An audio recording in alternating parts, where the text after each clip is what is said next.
Matryoshka Dad. So I have a question for you to start off with. Does anyone know what this is, perchance?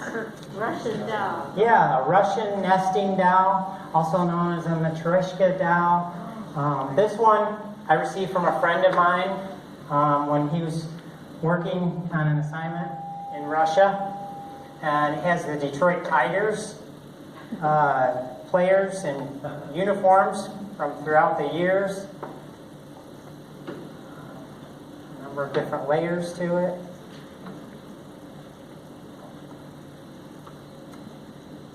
There you go.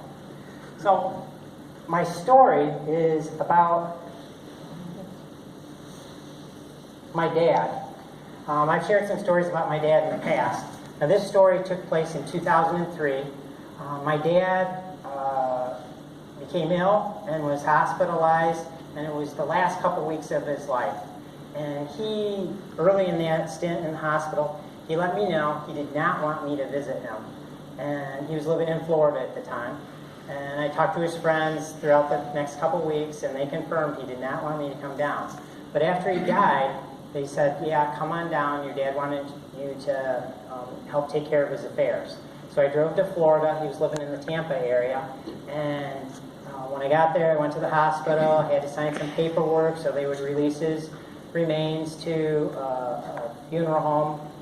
And now, you have to understand about my dad, he was not much of a planner. He pretty much was kind of a free spirit, just living in the moment for most of his life. So him planning this next step, he had been in the Army, and the Army offered a voucher of $300 so that he could be cremated. And he wanted to take advantage of that. He did not want my brother and I to contribute any.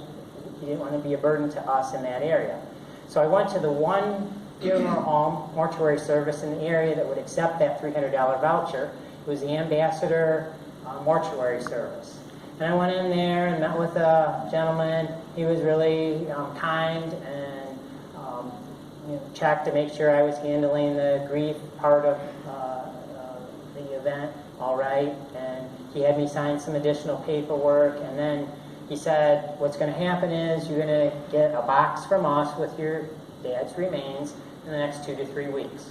So I drove back to Ohio, and once I got back there, a couple weeks later, a box arrived, kind of a nondescript brown box in the mail, and it said Ambassador Mortuary Service, and I assumed my dad's ashes were in there.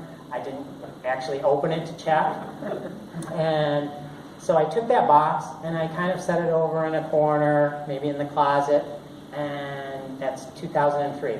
So some time passed. Now my dad, while he had said what he wanted done initially with his remains, he gave no further directives. He didn't tell me what he wanted done with them after that. And so I started thinking about what to do with his remains. And I knew he had lived in Chicago, along Lake Michigan, and I did a lot of sailing, sometimes on Lake Michigan, sometimes in Lake Erie, and I knew that he lived in Clearwater area in Florida on the Gulf. And I thought if I took his ashes out on one of the Great Lakes, all the Great Lakes are interconnected, and I could spread his ashes, it'd be kind of like every time I go to the lake, remembering him. And through the St. Lawrence Seaway, connects out to the Atlantic Ocean and goes down to the Gulf. So anytime I get near those bodies of water, I'll kind of have fond memories of my dad. So that was my plan. But I didn't do it right away. And so time marched forward. In 2009, I was set to get married and was going to move to Grand Rapids. My new wife had a condo there. I had a house back in Ohio, and we didn't really need what I had in my house, so basically I brought my clothes, my bikes, a few other personal items, and one of the items I brought was the box with my dad's ashes. And I had to explain to my new bride why I had this box, and she was okay with that. So once again, I set the box. I think it made it in a closet. A couple times it migrated under the bed, but time marched on. Well, fast forward to 2015. In 2015, I got a call one day. I answered it, and it was my brother Spencer, and he was in Florida, and he said, hey, Steve, and I could tell he was a little terse on the phone. Steve, do you have Dad's ashes yet? And I said, yeah, I have them. And he said, well, I think that it's very disrespectful that you haven't done anything with his ashes. I think you should do something with his ashes. And I said, Spencer, I think it's disrespectful that he disappeared for 18 years and didn't raise us. I'm not really that worried about his ashes. And to give you a little information, when I was 10, my dad went away. He never called. He never showed up again. And I didn't know if he was living. We didn't know if he was living or dead, for the next 18 years. So he missed out on, seeing my younger brother and I grow up and being there to do what a dad's supposed to do. And I didn't have hard feelings or harsh feelings about that, but it was the reality, and I wasn't that, he wanted to be all carefree, I wasn't that worried about his ashes. But my brother asked next, would you be willing to send me the ashes? I can take them out to Clearwater Beach and spread them on the lake or the ocean there in the Gulf. And he loved being there. I said, sure, I'll do that. So the next day, I went to the post office and I mailed those ashes. I boxed them up and sent them to my brother in Florida. About 5 days later, my phone rang again. I picked it up. I could see it was my brother. Thought he's probably wondering if I've sent the ashes yet. So I asked him, hey, Spence, did you get the ashes? And he kind of sighs. He goes, yeah, I got the ashes. And then there's a pause for a few seconds. And then he says,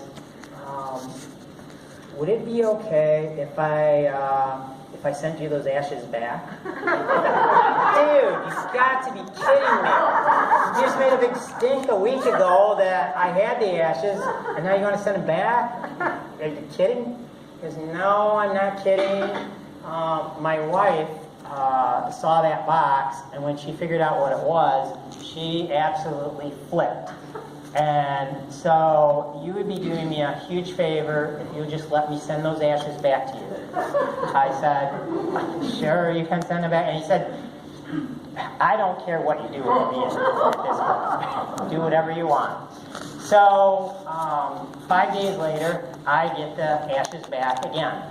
And so once again, I walk over to the closet or under the bed, and that was 2015. Now fast forward to 2021, I still have the ashes. But I will give you a little, I want to review briefly. So, to review, my brother, since that time, he's gotten remarried. He got divorced from the wife that didn't want the ashes, and got remarried.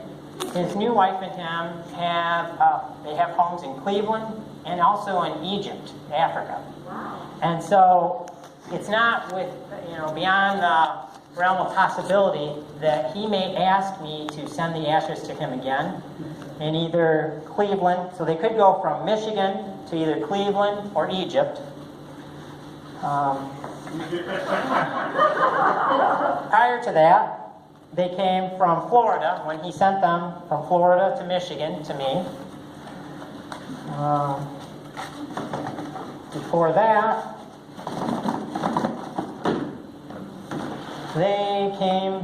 they went from Michigan to Florida when I sent them to him. And prior to that, and don't worry, there's no ashes in this. This is just a representative box, but the ashes came originally from Florida to me in Ohio. Now, I will say that my dad had a good sense of humor, and I think that he would probably be somewhat amused that I still have his ashes. Certainly, I could have done something with his ashes along the way. I'm smart enough to figure out what to do something with them. But I'm thinking, he was gone from us, from me, for 18 years. It's been 18 years since then, and I think there was a certain part of me that felt comforted in knowing where my dad was at.